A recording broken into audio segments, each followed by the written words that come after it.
Assalamualaikum warahmatullahi wabarakatuh. Sebelumnya, perkenalkan nama saya Najla Tuzara dan rekan saya Aprianti. Di sini kami akan mereview jurnal yang berjudul Kegagalan Sistem Keselamatan Transportasi Laut di Indonesia atau Failure of the Marine Transportation Safety System in Indonesia oleh Habibie tahun 2018.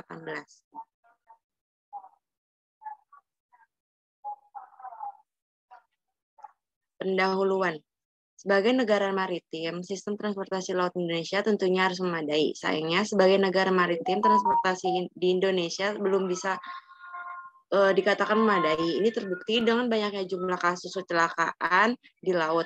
Kecelakaan kapal laut menyebabkan ratusan nyawa rakyat Indonesia melayang. Penyebab kecelakaan beragam, mulai dari kebakaran, kelebihan muatan, sampai dengan usia kapal yang dimanipulasi. Kondisi ini diperparah oleh kelemahnya tingkat pengawasan dari para pemangku kebijakan dan Badan Klarifikasi Indonesia. Tingkat kecelakaan kapal merupakan konsekuensi dari loss control. Pengaruh sistem keselamatan dan kapal bergantung pada survei, perancangan, dan inspeksi secara berkala dan optimal yang dilakukan oleh class owner, surveyor, dan port state control pada setiap negara yang memiliki pelabuhan maupun yang menjadi tujuan perdagangan internasional. Penggunaan transportasi laut tidak terlepas dari adanya risiko kecelakaan yang dapat menimpa kapal maupun penumpang di dalamnya dalam melaksanakan pelayaran. Salah satu penyebab kecelakaan kapal di laut, baik yang terjadi di laut lepas maupun ketika di pelabuhan, adalah stabilitas kapal itu sendiri, sehingga pada akhirnya dapat merugikan harta benda, kapal, nyawa manusia, bahkan dirinya sendiri. Isi kecelakaan yang terjadi pada transportasi laut telah banyak yang terjadi.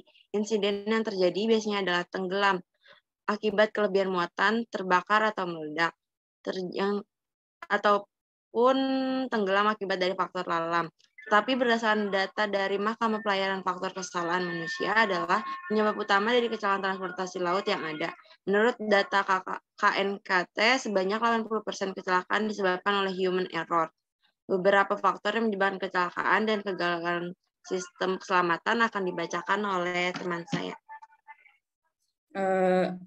Beberapa faktor yang menyebabkan kecelakaan dan kegagalan sistem keselamatan ada 4, yaitu yang pertama standar keselamatan pelayanan Indonesia, yang kedua faktor kelalaian manusia, yang ketiga manipulasi umur kapal, dan yang keempat ada navigasi laut yang mengkhawatirkan.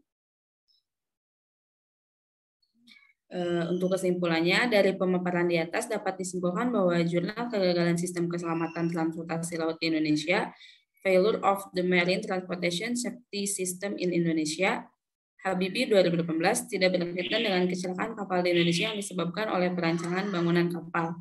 Kecelakaan kapal didominasi oleh faktor human error. 80% kecelakaan kapal di Indonesia menurut KNKT disebabkan oleh faktor human error.